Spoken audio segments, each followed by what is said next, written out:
Hey there, New Cove. Hey, I was so excited to see Psalm 107 on our reading list. It's a psalm that really speaks a lot to me in my spiritual journey, and so I was so excited about it. 27 years ago now, I sat in a room with 300 people, and we had just heard the gospel over the course of a week at a Young Life camp. And it was the final night, and the guy stood up and he said, hey, in Psalm 107, it says, let the redeemed of the Lord stand up and say so. And so I still remember having the tingly feelings inside, wondering like, should I stand up? I've accepted Jesus this week. Should I stand up and say so and tell people?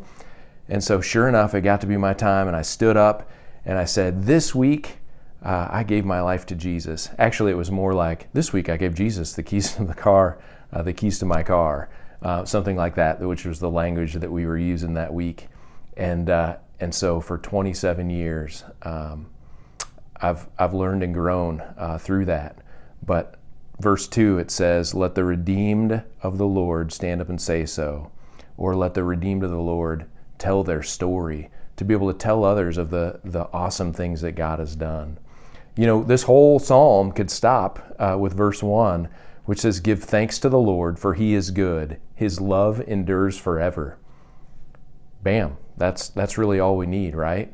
But as humans, it seems like we need that constant reminder of what God is doing and has done in our lives and in the lives of others.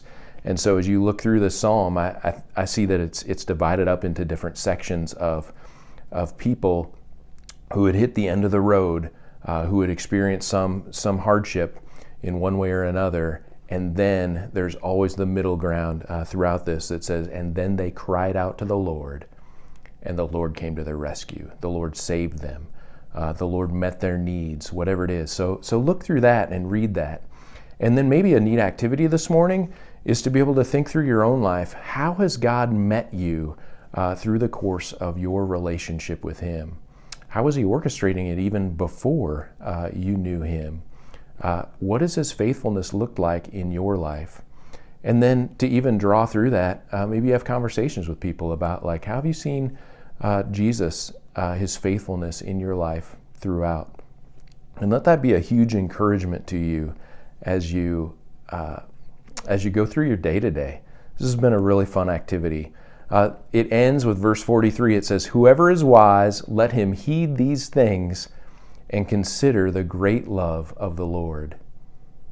Let's be wise, and let's recall that Jesus is who He says He is.